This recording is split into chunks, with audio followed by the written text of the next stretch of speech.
जय श्री राम साथियों, कैसे हो। भगवान श्री राम की कृपा से आप सभी लोग स्वस्थ होंगे, प्रसन्न होंगे, आनंदित होंगे। आइए आज पुनः पवन शास्त्री के साथ एक नई जानकारी के साथ जुड़ते हैं। आज का विषय है हनुमान जी का मंत्र, हनुमान जंजीरा मंत्र, जिसे जंजीरा मतलब जंजीर जैसी, कड़ी में कड़ी फंस के जैसे जंजीर बड़ी हो जाती है, वैसे ही ये जंजीरा मंत्र थोड़ा सा बड़ा जरूर है, लेकिन इससे आप सैकड़ों कार्य कर सकते हैं। चाहे वो मारण हो, चाहे वो मोहन हो, चाहे वो वशीकरण हो, चाहे वो उच्चाटन हो, चाहे वो मोहन हो। लेकिन ध्यान रखना, यदि आप किसी का बुरा करते हैं तो आपका अच्छा नहीं हो सकता है, क्योंकि ये प्रगति का नियम है कि जो व्यक्ति जैसा करता है उसको वैसा ही फल प्राप्त होता है। तंत्र मंत्र की अक्सर के पुस्तकों में लिखा होता है कि कुआं प्यासे के लिए बनाया जाता है, यदि उसमें कोई डूब करके मर जाए तो बनाने वाले का कोई दोष नहीं। इसी तरीके से मैं ये वीडियो लोक कल्याण के लिए बना रहा हूँ, किसी के अहित के लिए नहीं, आपकी जानकारी के लिए इस मंत्र के प्रयोगों को बताने का प्रयत्न कर रहा हूँ। आप किसी भी मंगलवार या शनिवार के दिन हनुमान मंदिर जाइए, चमेली के तेल में सिंदूर मिला करके हनुमान जी को चोला चढ़ाइए, वस्त्र इत्यादि चढ़ाइए, खड़ाऊ जरूर चढ़ाइए। एक पान के पत्ते पर 2 लौंग, 2 इलायची और 5 बूंदी के लड्डू चढ़ाएं और वहीं पर धूप दीप लगा करके बढ़िया शुद्ध तेल का दीपक जला लें और पहले वहाँ पर एक बार हनुमान चालीसा का पाठ करें, फिर संकट मोचन का पाठ करें, फिर इस हनुमान जंजीरा मंत्र का आप जाप करें। एक माला आप इसका जाप कर लेंगे तो ये मंत्र आपको सिद्ध हो जाएगा। उसके बाद में किसी को भी नज़र लगी हुई हो, आप उसको इस मंत्र को पढ़ते हुए सर पे हाथ फेर देंगे, हनुमान जी की कृपा से वो स्वस्थ हो जाएगा। यदि किसी को बुखार आ रहा है, दवाइयाँ दिलाई जा रही, दवा का अपना काम है, दुआ का अपना काम है और बुखार नहीं उतर रहा है, आप इस मंत्र को पढ़ करके फूंक मार करके उसके चेहरे पर, उसके सर पे हाथ फेर देंगे तो बुखार भी उतर जाएगा। यदि किसी के ऊपर कुछ किया कराया है या कोई निगेटिव ऊर्जाओं ने घेर रखा है या किसी प्रेत आत्मा ने किसी के शरीर पे कब्जा कर रखा है, 5 बार इस मंत्र को पढ़ते हुए उसके मस्तक के ऊपर या यूं कहिए कि दोनों बहुओं के बीच का जो भाग होता है वहां पर आपको आज्ञा चक्र पर फूंक मारना है। आप देखेंगे कि जिसके ऊपर प्रेत आत्मा है वो एकदम तड़पने लगेगी और आपसे मिन्नतें करने लगेगी कि हमको जाने दो, जाने दो, जाने दो। जब आप स्वयं आदेश देंगे हनुमान जी से प्रार्थना करके, भाई हनुमान जी इनको जाने दें, तभी वो आत्मा जा सकती है।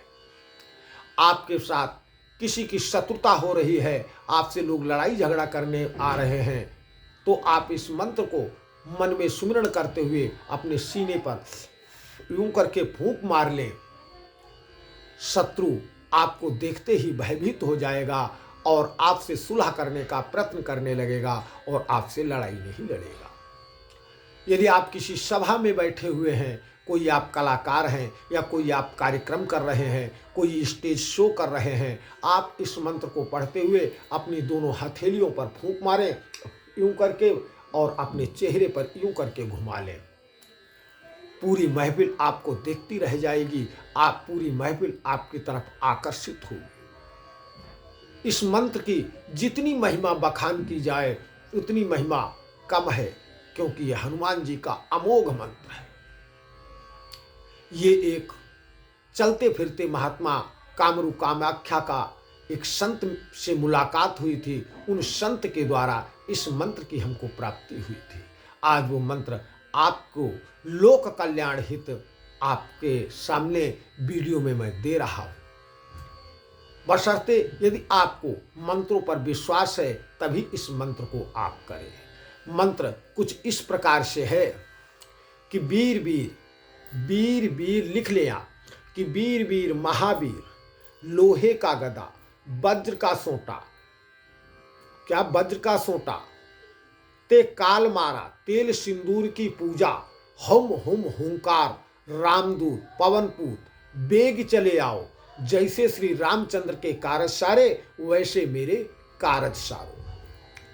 चम चम चम, चक्र हस्तकील मस्तकील, 52 वीर 64 जोगनी, भैरव भूत प्रेत मौन मानव दैत्य दानव राक्षस डाकिनी और शाकिनी, केहरी शेहरी चंडी चुड़ैल दांडक मुष्टिक छल छिद्र सर्वरोगिणी पीड़ा, नवनाड़ी 72 कोठा ताप तिजारी एकतरिया चौथिया 12 जात बाघ नवकोटि, नाग चोर चपाट परयंत्र परमंत्र परतंत्र अचला अचल भूधरा सर्वदिशान की घाटी कील, मरा मशान कील बैरी दुश्मन कील, ओम कील मेरा कीला आप घात करे, घात छाती फाट मरे, जो इस पिंड पर करे घात छाती फाट मरे, जो इस पिंड पर करे थान उल्टी घात वाही पे पड़े, इस पिंड प्राण की रक्षा श्री हनुमंत वीर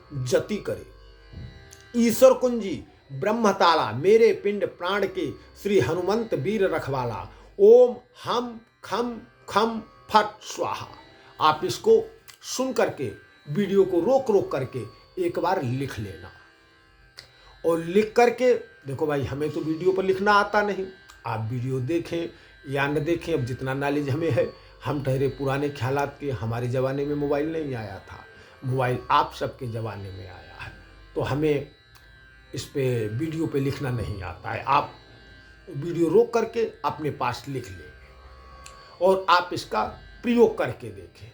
जितने शब्द इसमें, चाहे बुखार हो, चोर हो, दूसरे का किया कराया हो, जादू मंत्र हो, कुछ भी इस पे मतलब आप कार्य कर सकते हैं, बशर्ते एक बार आप किसी मंगलवार या शनिवार को हनुमान जी के मंदिर में सिद्ध कर लें। फिर उसके बाद में आप होली को, दिवाली को, दशहरा को, ग्रहण को, इसको लौंग इलायची या गूगल से धुनी दे करके एक ही बार 2 बार या 5 बार मंत्र पढ़ करके होली दिवाली को इसको जागृत करते रहें। ये आपका हर कार्य में काम करेगा। अगर किसी को ताबीज बना करके आपको देना हो तो इसी मंत्र को भोजपत्र पर लिख करके जिसको भी धारण करा देते हैं, उसके ऊपर किसी भी प्रकार का जादू मंत्र काला इल्म किया कराया नजर टोंक कुछ नहीं चलेगा। यदि आप इसको भोजपत्र पे सिंदूर से लिख करके दाहिनी भुजा या कंठ में धारण करते हैं तो आपका कोई बाल बांका भी नहीं कर सकेगा। हमेशा हनुमान की कृपा बनी रहेगी। आपके ऊपर किसी प्रकार का जादू मंत्र हाय नजर टटका टोना बिल्कुल नहीं चलेगा। हमेशा हनुमान जी की आप पर कृपा बनी रहेगी। बशर्ते आपको यदि विश्वास हो तभी ये हनुमान जी का पूजन करें। और जिस दिन जाप करें तो ये ध्यान रहे, एक दिन पहले ब्रह्मचारी रहें और एक दिन बाद तक ब्रह्मचारी रहें। यदि आपको स्वप्न में बंदर इत्यादि दिखाई पड़े तो बंदरों को आप केला या चने खिला सकते हैं, तो आपके लिए और भी उत्तम हो जाएगा। इस मंत्र से यहाँ तक कि विष, सर्प विष, बिच्छी विष को भी झाड़ा जा सकता है। विष झाड़ना हो, जैसे सर्प के विष को झाड़ना हो तो नीम का लोछा ले लेंगे। अगर बिच्छी का झाड़ना हो तो आप औंगा, जिसे चिटचिटा कहते हैं, अपामार्ग कहते हैं, उसको भी। और मंत्र की तो बात छोड़ो, चिटचिटा तो ऐसी शक्ति होता है जिस बिच्छी कटे वाले को दिखा भी दो तो विष दूर हो जाता है। आप करिए, आपको सफलता अवश्य मिलेगी। इसी भावना के साथ आप सुखी रहें, स्वस्थ रहें, प्रसन्न रहें, आनंदित रहें। ऐसी हनुमान जी से प्रार्थना है, श्री राम से प्रार्थना है। आप सभी दर्शकों को पवन शास्त्री का भैया जय श्री राम, जय श्री राम, और भैया सबको जय श्री राम।